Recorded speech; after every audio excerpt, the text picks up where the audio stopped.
Hello, this is Rick Wise. And today we're going to talk about how to increase the engagement level with the internet leads we have pouring into us from various sources. We've talked about this before. There's a few questions over the last few days on how we can fine tune this and make it very short and simple. And it is short and simple. It's really not all that difficult. It's just getting it done.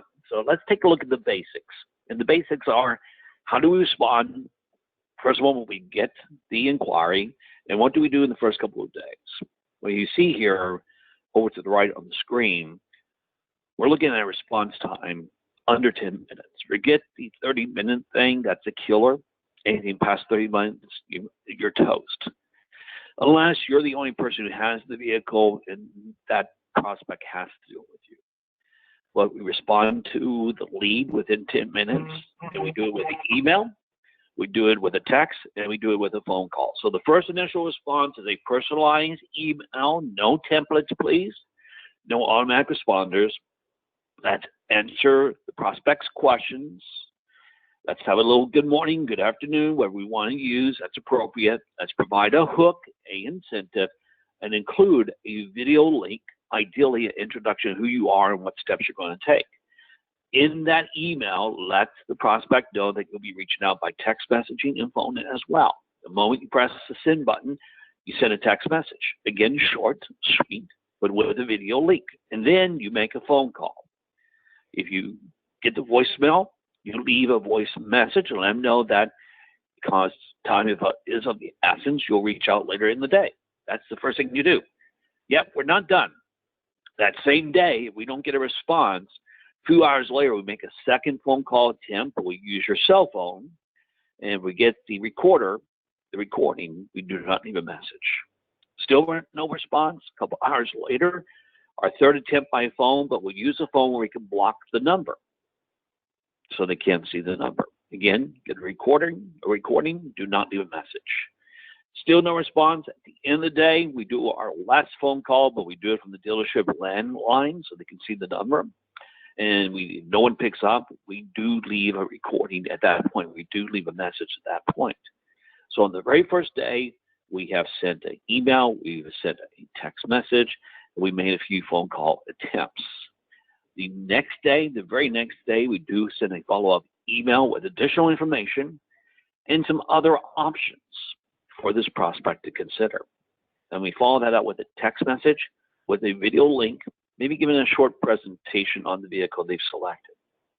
The third day, we send another email and a text message. So in this case, we invite them to an event. We have an event that's lined up that they can show up on site, or they can attend the event virtually with the live streaming event that you have. And you send that by email and text. And this is very important, that third day, you're inviting them to something that's either on site, is on site, in or virtual as well, because of all the concerns that we have in our communities right now. We want to make sure that the prospect can attend our showroom floor, our event virtually. The fourth day, we do a repeat. We remind them of the invite that we have. We also provide a video, a short video, highlighting a certain feature on the vehicle they've selected. Nice and simple, right?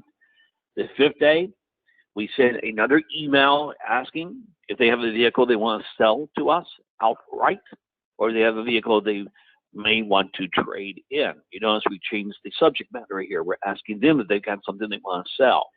Also, let's include some financing options for the vehicle they've selected, and let's include leasing. I know leasing is not big in our area, but let's include leasing just to kind of mix it up a bit, or what we used to call the half a car option. And again, these are ideas. Do whatever you want to, but this is what was discussed earlier this week in one of our roundtables. On the sixth day, we don't do anything. We take a breather with them. On the seventh day, we have someone from management send a follow-up email, and there's a video link on that as well that introduces them to our management team. And then the sales team, we follow up with a phone call.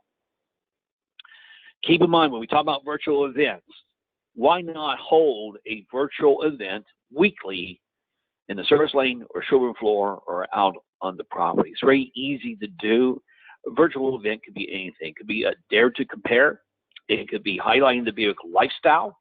I know we keep talking about that, but that new Buick customer, that market that we're starting to conquest, goes after the crossover vehicles, Subaru, Jeep, Nissan, Honda, Hyundai, all of that. And they're into a lifestyle concept. And we've found that when we do a Buick lifestyle, we get a bigger response. So why not do that? Why not feature a Buick lineup within our community? But whatever it is, have a virtual event and have a slew of them, one every week, so we can entice all our prospects. Again, that's just kind of an idea. Love to get your thoughts, your feedback, good, bad, or indifferent, whatever it is.